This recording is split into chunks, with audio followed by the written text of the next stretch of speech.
Assalomu alaykum aziz gulshodalar, yashovlan kuzatuvchilar. Bugun gul piyozlari haqida gaplashamiz. Bu giatsin.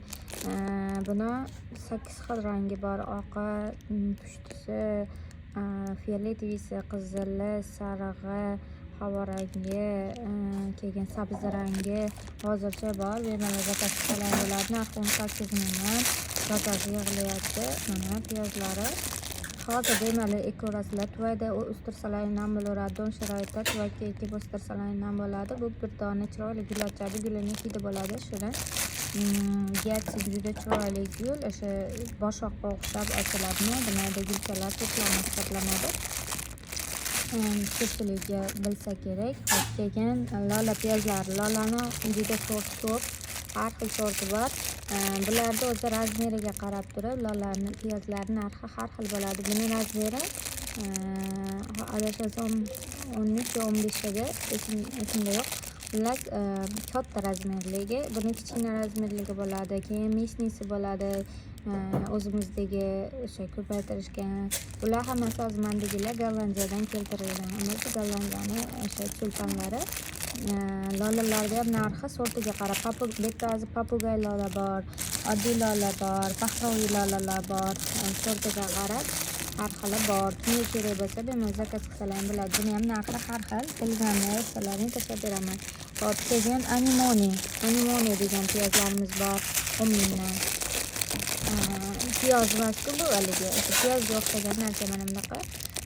Eksalaring ko'payib keyin yilga chiqaveradi. Hop, keyin Ranun pluslarimiz bor. Shunaqa, mana Ranun plus mana shunaqa elliktalar bo'ladi. Mana ko'rinishi shunaqa bo'ladi. Ranun plus bu lyutik deyiladi mahalla tilida. Bu ham 10 ming so'm bitta donasi. Kattagina o'sha o'zidan o'zi ko'payaveradi. Juda chiroyli buketning gul hisoblanadi. Atir guliga o'xshaydi. Faqat buni tikoni yo'q, barglari ham antiqa bo'ladi ko'rinishi. Keyin zafaronimiz bor. Ko'pchilik biladi shafran, ya'ni shafran yoki zafaron aytilganda. Hop, bunimiz dorivor giyoh hisoblanadi. Hozir ayni vaqtda qishgacha, sovuq kiyimgacha zafaron, ya'ni buni gulini gullaydi, fioletviy chiroyli gullaydi. Buni barglari piyozga o'xshab, haligi piyoz gulni ko'rgansizlar-ku, anaqa. Nima desa bo'ladi? Ko'k piyoz xuddi shunaqa bo'ladi, maysaga o'xshab. O'shadan keyin shafron misol 1 yilda 2 marta gullaydi. Men o'zimni yo'nalishim shu biologiya sohasiga doirligi uchun biz ko'rganmiz, o'zimiz borganmiz. Hozir O'zbekistonda juda ko'plab joylarda yetishtirishyapti. Buni gullaganda chanchisi bo'ladi, shunday fioletviy chanchisi bo'ladi. Bu chanchisini anaqa qilinadi, olib yig'ishtiriladi. Yig'ib asha bitta yo 2 donasini o'sha bir chashka krujkaga damlab ichsalaring, qon bosimi o'ynaydigan, ko'tarilib yoki tushib ketadigan, gipertoniya yoki past davleniya bilan yuradiganlarga juda ham foydasi yaxshi, chunki qon tomirlarni yoshartiradi. Qon tomirlarni yoshartirib, haligi tromblar, ichki tiqilishlar, o'shalarni ochadi.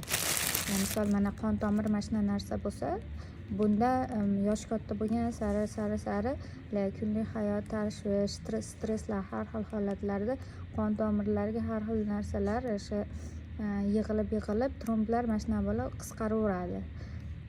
Tushuntirish bo'yicha. Endi bu narsa mana shu zafaron ichilganida o'sha qon tomirlariga ta'sir qilib, tromblar o'sha kelib chiqqan tromblarni ochadi. Davleniyaga keyin organizmni yoshartiradi. Bu Hindistonda oltin, misol bizda paxta oq oltin deb oldindan yoshligimizda aytilsa, zafaron Hindistonda oltin hisoblanadi. Chunki ular katta plantatsiyalarda yetishtirishadi. Ham buni grami juda qimmat. Buni kilosi o'sha hozir aniq bilmayman, $4,500 deyishgan edi, chunki bu juda yengil bo'ladi. Balkim hozir narxi oshgandir, lekin eshitishim bo'yicha shunaqa edi. Buni o'zlaring misol dehqonchilikda ham yaxshi daromad qilish maqsadida eksalaring bo'laveradi. Sovuqqa chidaydi, biz iqlimda o'stirishyapti. katta plantatsiyalarda yangi chiqqan gul. Xullas, buni bitta piyozni 10 ming so'm. Bu haqida gapirsam gap ko'p. Google'dan yozib turib yoki ChatGPT'dan o'sha shafron haqida gapirib ber desalaring, sizlarga ma'lumotlarni bemalol chiqarib beradi.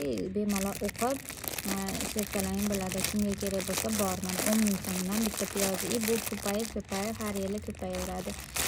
Shu oyda ham o'stirsalar ham bo'ladi. Bitta gullaganda 2 ta, 3 ta, 4 ta har xil gullaveradi bitta piyozidan. Hop, endi buni aytib o'tdim. Ma'lumotlarni foydali bo'layotgan bo'lsa, videomizni ostida like tugmasi bor, like bosib, kanalimizga obuna bo'lib qo'yinglar. Xudo xolasa shunaqa yaxshi ma'lumotlar chiqarib turaman. Keyin liliya piyozlari bor. Liliyalar 50 ming 55 mingdan. Hop, kommentariyamizda ayrim negativlar bor. Endi negativ ham demayman, hamma o'zini fikrini bildiradi. Mettamdaqa narx, ayttamdaqa narx. Men o'zimni nimamdan kelib chiqib narx qo'yaman. Iloji boricha hammaga yaxshi bo'lsin. Sortiga qarab turib, yaxshi sortlardan topib kelib narx qo'yaman. O'shaning uchun siz arzonroq joydan ko'rgan bo'lsangiz yoki местный mahallisini ko'rgandirsiz yoki Gollandiya o'sha joydan bemalol olavering, lekin iltimos negativ yozmanglar. Bu bizni qilayotgan mehnatimiz. Hop, bu liliya piyozlari mana bu ham kattagina. Bunisi oddiy liliya, bunisi gibridniy liliya. Bular gibridniylarda bitta gulda rangi misol oq pushti bo'lishi mumkin, oq qizil bo'lishi mumkin. Ranglarini nima qidiramiz? 2 xil yoki 3 xil rangli bo'ladi gibridniy liliyalar. Bular hammasi Gollandiyaniki, Gollandiyadan kelgan. Xudo xolasa 99% bag'iga Allohga tavakkalam va avvalambor chiqadi, lekin inshaalloh bularımızdan bor 50 ming 55 mingdan. Hop, bemalol kimga mana shu gul piyozlari kerak bo'lsa, agar katta ob'yemda olsalaring, narxini yana kelishtirib beramiz. Zakaz qilsalaring bo'ladi. Hamma joyga dostavka qilib chiqarib beramiz. O'sha bemalol hozir noyabr oyigacha ekib olsalaring bo'laveradi. Sog' bo'linglar, salomat bo'linglar. Videoim ma'qul bo'lgan bo'lsa bitta like bosib qo'yinglar.